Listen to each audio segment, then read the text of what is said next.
मिनश्शैतानिर्रजीम बिस्मिल्लाहिर्रहमानिर्रहीम। Welcome to online classes of physics. तमाम 8, 9 और 10 के स्टूडेंट्स को वेलकम करते हैं again. This is lecture number 10। Lecture number 10 है ये हमारा। और लास्ट लेक्चर में हमने कहाँ तक कवर किया था? चैप्टर 3 में काइनेमेटिक्स को पढ़ा था, टाइप्स ऑफ काइनेमेटिक्स पढ़ी थी हमने, और उसके बाद हमने स्केलर वेक्टर को भी डिफाइन किया था। उम्मीद है आप लोगों का होमवर्क भी हो गया होगा और वो आपको जमा कराना है। आप लोग जमा नहीं करा रहे, होमवर्क बहुत स्लो चल रहे हैं। तो बेटा ये तो आप फिर हमारी सारी मेहनत का फ़ायदा क्या हुआ आपके साथ इतने मेहनत करने का कि आप लोग होमवर्क जो है डिले करें। कुछ बच्चे हैं जो पाबंदी से, जिनके पेरेंट्स पाबंदी से ला के जमा करा रहे हैं, और कुछ बच्चे हैं जिनकी अभी तक हमने शक्लें ही नहीं देखी हैं क्योंकि वो ऑनलाइन पता नहीं काम कर भी रहे हैं कि नहीं कर रहे हैं। तो ये तो कोई ना कहे जी ऑनलाइन कर नहीं सकते, क्योंकि देखिए 90% काम आजकल सारी दुनिया में ऑनलाइन हो रहे हैं। तो अब ये सारी चीज़ें आप लोगों ने गो थ्रू करनी है, और नहीं करेंगे तो अपना नुकसान करेंगे, because these lectures are not going to recover when the school setup will be on campus. Classes जब शुरू होंगी उसमें ये दोबारा नहीं कवर होंगे, क्योंकि ये बहुत मेहनत से यहाँ पे डिलीवर किए जा रहे हैं। ठीक है, let's start today's lecture. Last time ये सारी स्लाइड्स हम पढ़ चुके थे, इनकी डेफिनेशंस और डिटेल्स देखी थी, होमवर्क भी दे दिए थे इसमें। आज हमारे पास ये दो टर्म्स हैं, डिस्टेंस एंड डिस्प्लेसमेंट। तो डिस्टेंस और डिस्प्लेसमेंट होता क्या है उसको हमें यहाँ पे अंडरस्टैंड करना है। लास्ट टाइम स्केलर वेक्टर पढ़ा था, उस स्केलर वेक्टर को अगर आप सोचें, रिकॉल करें, तो स्केलर क्या था? Which can be defined only by the magnitude. No direction was needed in explaining the scalar quantity. याद है ना, सिर्फ मैग्नीट्यूड या आज़ादी कीमत से हम बता दिया करते थे और उसमें डायरेक्शन की ज़रूरत नहीं होती थी। तो अगर आपने वहाँ मिसालों में देखा हो तो distance was the scalar quantity और displacement was the vector quantity. तो पहली बात तो ये फ़र्क समझ में आ जाता है डिस्टेंस और डिस्प्लेसमेंट का, कि एक स्केलर क्वांटिटी यानी कि वो सिर्फ अपने मैग्नीट्यूड से डिफाइन हो जाती है, और डिस्प्लेसमेंट क्या है जिसमें डायरेक्शन की भी ज़रूरत होती है। तो यहाँ मैं एक सिनेरियो बनाता हूँ। ये देखिए, एक बॉडी है, ये बॉडी है, एक पर्सन है, और पॉइंट ए पे करंटली खड़ा हुआ है। इसको ए से सी जाना है। कहाँ जाना है? ए से सी, और ये एक डिस्टेंस है बी। ठीक है, तो अब इसके पास दो ऑप्शन है। कौन कौन से दो ऑप्शन मौजूद हैं? वो ए से डायरेक्ट सी पे जा सकता है, बिल्कुल ये पॉसिबिलिटी भी। लेट सपोज ये 2 किलोमीटर का फासला है, और एक तरीकेकार ये है कि वो ए से पहले बी गया 2 किलोमीटर, ये डिस्टेंस भी ले लेते हैं फिलहाल, डिस्टेंस मैटर नहीं करता। फिर बी से कहाँ गया? वो सी पे चला गया, तो 2 किलोमीटर डिस्टेंस ये भी किया। तो अगर वो ए से सी डायरेक्ट जाता है तो वो कितना डिस्टेंस है उसका? 2 किलोमीटर। और अगर ए से बी गया तो 2 किलोमीटर, बी से सी गया 2 किलोमीटर, यानी टोटल उसने इस रास्ते से अगर वो जा रहा है तो टोटल कितना फासला तय किया उसने? 4 किलोमीटर का तय किया। ठीक है, अब अगर मैं आपसे कहूँ कि जनाब इसका डिस्टेंस क्या है और डिस्प्लेसमेंट क्या है, और हम कहते हैं कि ये जो साहब हैं गए इससे हैं, जो फाइनल रास्ता ये गए इससे हैं, तो मैं आपसे फरमाइश कर रहा हूँ इसका डिस्टेंस क्या है, डी कितना है, और डिस्प्लेसमेंट को आज के बाद हम ज़्यादातर एस से जाहिर करेंगे, डी भी लिख सकते हैं, वो मैं आगे बताऊंगा कैसे। तो डिस्प्लेसमेंट और डिस्टेंस कितना है, तो आप बताएंगे कि सर डिस्टेंस तो इसने तय किया 4 किलोमीटर, कितना तय किया, लेकिन इनफैक्ट जो इसका डायरेक्शनल डिस्टेंस था वो कितना था? 2 किलोमीटर। सॉरी मैंने ऊपर नीचे लिख दी, ये 4 किलोमीटर है और ये 2 किलोमीटर है। नहीं समझ में आई बात? ये आ गई ये बात। चलें दोबारा इसको नए तरीके से भी देखते हैं साथ में, ताकि समझ में आ सके कि जो डिस्टेंस है वो मेजरमेंट है दूसरे दो पॉइंट्स के दरमियान। जैसे ए से बी गए, बी से सी गए, इनकी टोटल मेजरमेंट 2 + 2 4। तो टोटल डिस्टेंस इस बॉडी ने कितना तय किया? ये। लेकिन इसके पास ये ऑप्शन था कि अगर ये यहाँ से यहाँ तक जाता है, एक्चुअल जो डेस्टिनेशन और अप्रोचिंग पॉइंट के ऊपर डिस्टेंस है वो कितना है हमारे पास? 2 किलोमीटर। अब इसकी मर्जी ये 200 किलोमीटर तय करके जाए या 20 किलोमीटर, वो डिस्टेंस कहलाएगा इसका।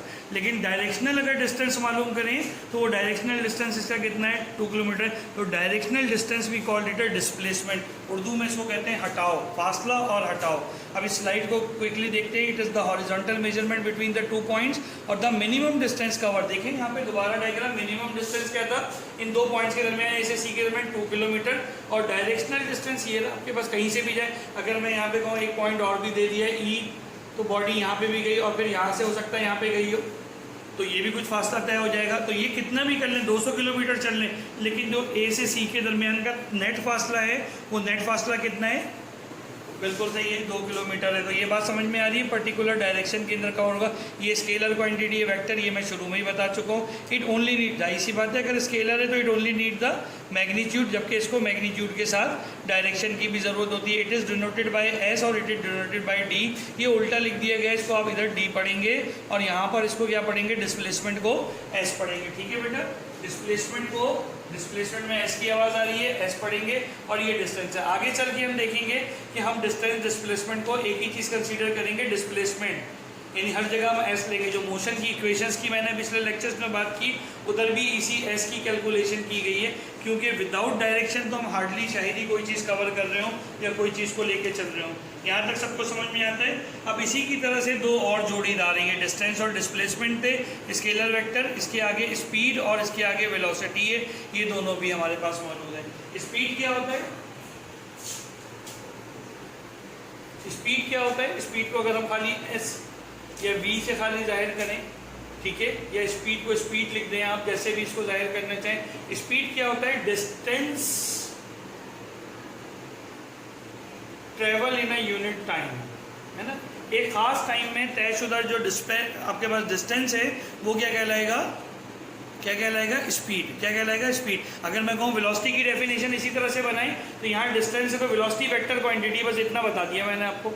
तो वेक्टर क्वांटिटी तो क्या बनेगा, जल्दी से बोलो जी, डिस्प्लेसमेंट, शाबाश, क्या बनेगा, डिस्प्लेसमेंट अपॉन टाइम। तो डिस्प्लेसमेंट अपॉन टाइम क्या होता है हमारे पास, वेलोसिटी, और डिस्टेंस अपॉन टाइम क्या होता है जी, क्या होता है, डिस्टेंस अपॉन टाइम हमारे पास स्पीड होता है। यानी इसका मतलब अगेन अगर मैं कह रहा हूँ कि स्पीड जो है वो आपकी स्केलर क्वांटिटी है, इसका मतलब एक गाड़ी 70 किलोमीटर पर आवर की रफ्तार से भागी जा रही है, कहाँ भागी जा रही है कुछ नहीं पता चल रहा। तो लिहाजा अगर मैं ये कहूँ एक गाड़ी 70 किलोमीटर रफ्तार के से नॉर्थ की तरफ भागी जा रही है तो डायरेक्शन इज आल्सो नोन, तो यहाँ पर ये क्वांटिटी क्या कहलाएगी, वेलोसिटी कहलाएगी। तो दोनों में ये जो माइनर सा फ़र्क है, यही सबसे बड़ा फ़र्क इसका होता है हमारे पास। इधर टाइप ऑफ स्पीड्स है हमारे पास, यूनिफॉर्म स्पीड, वेरिएबल स्पीड और एवरेज स्पीड। इसी को वेलोसिटी की टाइप्स में भी आप ले जा सकते हैं, uniform velocity, variable velocity and average velocity. ठीक हो गई बात। ये यूनिफॉर्म क्या होता है, जो with respect to time distance change ना हो। फॉर एग्जांपल एक गाड़ी 40 किलोमीटर पर आवर की रफ्तार से पिछले 1 घंटे से चल रही है, तो 40 किलोमीटर पर आवर यानी हर आवर में 40 किलोमीटर वो तय कर रही है और अगले घंटे में भी 40 किलोमीटर, उससे अगले, तो उसकी स्पीड जो है वो यूनिफॉर्म स्पीड कहलाएगी। ठीक है। और वेरिएबल स्पीड क्या है, अभी गाड़ी मैंने स्टार्ट की तो 3 किलोमीटर पर आवर चली, फिर जब हाईवे पे गाड़ी आ गई तो 100 किलोमीटर पर आवर चला रहा हूँ, तो स्पीड क्या हो रही है, टाइम के साथ साथ बदल रही है। तो ऐसी स्पीड को हम क्या कहते हैं, वेरिएबल स्पीड। याद रहेगी बात ये, यूनिफॉर्म यकसा और वेरिएबल चेंज होने वाली। इसके बाद एवरेज स्पीड है हमारे पास। एवरेज किसी भी दो वेलोसिटीज़ का औसत है। अगर मैं आपसे कहूँ पॉइंट ए पे वेलोसिटी v1 है और पॉइंट बी पे वेलोसिटी v2 हो गई है, ठीक है, तो आपसे कह रहा हूँ what will be the average velocity of a car की एवरेज वेलोसिटी क्या होगी, तो आप कहेंगे sir v1 plus v2 upon 2। इन दोनों को एवरेज हमेशा बचपन से हम निकालते आ रहे हैं, ऐसे ही निकालते हैं ना, दोनों को सम किया, दोनों वेलोसिटीज़ को, इनिशियल और फाइनल वेलोसिटीज़ को, और उसके बाद उसको 2 से डिवाइड कर दिए ताकि उसकी औसत वेलोसिटी आ जाए, जो कि हमें पता चल जाती है। यहाँ तक क्लियर है, आगे चलें, ठीक है, आगे चलते हैं। वेलोसिटी है मैंने ऑलरेडी कवर कर लिया, इसमें डायरेक्शन नीडेड है, और जैसे मैंने वहाँ पे बताया कि यूनिफॉर्म वेलोसिटी के साथ, यूनिफॉर्म स्पीड के साथ यूनिफॉर्म वेलोसिटी, वेरिएबल वेलोसिटी और एवरेज वेलोसिटी की वही डेफिनेशंस हैं जो स्पीड की हैं। फ़र्क सिर्फ और सिर्फ दोनों में क्या है, डायरेक्शन का। यहाँ तक सब क्लियर हो रही चीज़ समझ में आ रही है। इससे पहले कि हम आगे चलें, एक्सेलरेशन को देखें, थोड़ा सा मैं वर्कआउट कराना चाहता हूँ आपको। आपने अपनी कॉपीज़ के ऊपर इसको करना है और नोट बनाने का। फॉर एग्जांपल आपको ये चारों डेफिनेशन लिखनी है, डिस्प्लेसमेंट, डिस्टेंस और वेलोसिटी और स्पीड। तो अगर आपसे मैं कह रहा हूँ जी डिस्टेंस लिखें, तो बेटा आपको क्या क्या हेडिंग्स चाहिए ये आप देख लें। डिस्टेंस के अंदर सबसे पहली हेडिंग आपके पास क्या होगी, ब्रीफ इंट्रोडक्शन। अगर आप दे सकें 4-5 लाइन का इंट्रोडक्शन, किताब पढ़ना ज़रूरी है। और अगर क्या सबने कोशिश करनी है, गलत होगा कोई बात नहीं है, ये पहली हेडिंग होगी। दूसरी हेडिंग क्या होनी चाहिए, बोर्ड के हिसाब से प्रिपरेशन है तो बोर्ड के हिसाब से तैयारी भी ज़रूरी है हमारी। दूसरी जो हेडिंग आ जाएगी वो डेफिनेशन। डिस्टेंस की डेफिनेशन क्या थी, if a body change its position with respect to the time, तो वो क्या कहलाएगा, उसका डिस्टेंस होगा। ठीक है। इसी तरह डिस्प्लेसमेंट होगा तो इन अ पर्टिकुलर डायरेक्शन, उस पर्टिकुलर डायरेक्शन में होगा। फिर आपने हेडिंग लगाई एग्जाम्पल्स की, ठीक है, एग्जाम्पल्स हो गई। अगर इसका कोई फार्मूला है तो फार्मूला लिखना है, अदरवाइज आप लिखेंगे it is denoted by D. इसको किससे डिनोट करते हैं? डी से। और फार्मूला होगा जैसे भी स्पीड का बदल।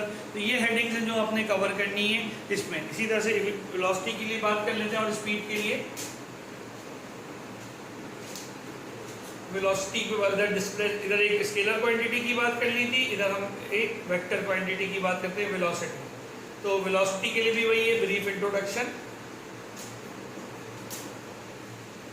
ठीक है। अगली हेडिंग क्या होनी चाहिए? डेफिनेशन। डेफिनेशन क्या होगी वेलोसिटी की? Change of displacement with respect to time. Speed की होगी तो डिस्प्लेसमेंट का वर्ड हट के डिस्टेंस आ जाएगा, ठीक है। उसके बाद इसकी रिप्रेजेंटेशन कैसे होती है? इसको v से जाहिर करते हैं नॉर्मली। और अब आगे क्योंकि इसका फार्मूला भी है तो वो भी हमें देखना है। वेलोसिटी किसके बराबर होती है? डिस्प्लेसमेंट अपॉन टाइम, ठीक है। डिस्प्लेसमेंट को s से जाहिर करते हैं, टाइम को t से। तो वेलोसिटी का फार्मूला क्या हो गया? v is equal to S upon T. अच्छा, अब जब किसी चीज़ का फार्मूला होता है, यहाँ गौर से मेरी बात सुननी, क्योंकि मैंने जैसे बताया था शुरू में कि फिजिक्स के ये जो 5 चैप्टर्स हैं ये आपकी बेस हैं। अगर आपने इसमें से मिस किया तो आप सारा मिस कर जाएंगे। तो ये बेस है। अब कोई भी चीज़ जो फार्मूला रखती है उसका कोई ना कोई यूनिट होता है कि किस में मेजर करते हैं। अब आपसे कहें डिस्टेंस है तो डिस्टेंस मीटर में मेजर होता है ना। डिस्टेंस डिस्प्लेसमेंट दोनों किस में मेजर होंगे? मीटर में। पीछे एसआई वाला चैप्टर 2 में हम पढ़ के आए। टाइम का यूनिट क्या होता है? सेकंड। तो अगर वेलोसिटी का यूनिट निकालें तो वेलोसिटी में एस का क्या होता है यूनिट? फासले का यूनिट क्या होता है? मीटर। और टाइम का यूनिट क्या होता है? सेकंड। तो वेलोसिटी का यूनिट क्या हो गया? मीटर पर सेकंड। और इसको हम ऐसे भी लिख सकते हैं, मैथ का रूल है ना, इधर पावर कुछ नहीं है तो 1 है और नीचे 1 है तो ऊपर जाके क्या हो जाएगी? s की पावर -1।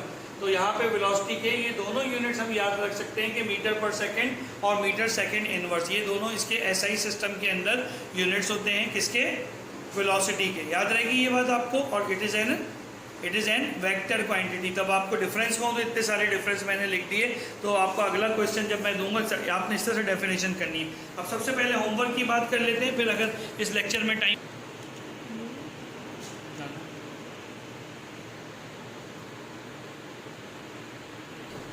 जी बेटा। तो अब जो है क्या कहते हैं, होमवर्क की हम बात कर रहे हैं। होमवर्क हमारे पास क्या क्या बना इधर जी। पहला क्वेश्चन तो यही है आपके पास के differentiate between distance and displacement. और number 2 define velocity. Number 3 define speed. Question number 4 write the differences, any 4 और 5 write the differences between velocity and G velocity and speed. Very good. इनके दरमियान आपने डिफरेंसेस लिखने हैं। और इसके बाद जो है इंशाल्लाह अगले लेक्चर के अंदर we will start with the acceleration. इसरा उर्दू में कहते हैं इसको, इसरा। एक्सेलरेशन से हम स्टार्ट करेंगे। नोट बनाने की तरकीब मैंने आपको यहाँ बता दी है, यूनिट्स भी डिस्कस कर दिए हैं। तो इन सब बातों को आपने बहुत ही ज़्यादा ध्यान और गौर से सुनना है और उसके मुताबिक आपने कोशिश करनी है कि you need to come up with those things. ठीक है बेटा। If you have any questions regarding this lecture, please comment us on the YouTube channel as well as you can write us on the WhatsApp or voice as well. Give us a voice text और उसके ऊपर भी हम जवाब देंगे इंशाल्लाह। आपको चीज़ें करते जाएंगे। Please try to revise the lecture as much you can, क्योंकि यहाँ बेस है और ये बेस अगर आपकी मिस हो गई तो मेरी सारी मेहनत और आपकी सारा वक्त सब बर्बाद हो जाएगा। तो इन 5 चैप्टर्स तक बहुत तवज्जो से करें, आपको ख़ुद फिज़िक्स में मज़ा आने लग जाएगा। फिर 6 में इन्हीं चीज़ों की एक्सटेंशन 6 से ऑनवर्ड्स हम पढ़ेंगे तो इंशाल्लाह उस चीज़ को करें। हर लेक्चर में इसलिए रिवाइज कर रहा हूँ कि आपको याद रहना चाहिए कि क्या क्या बातें हम कर रहे हैं और किन बातों के ऊपर हमें गो थ्रू करना चाहिए। Thank you so much. Till next lecture, take care of yourself a lot और see you in the next lecture which will be our lecture number 11 इंशाल्लाह ताला। अल्लाह हाफिज़।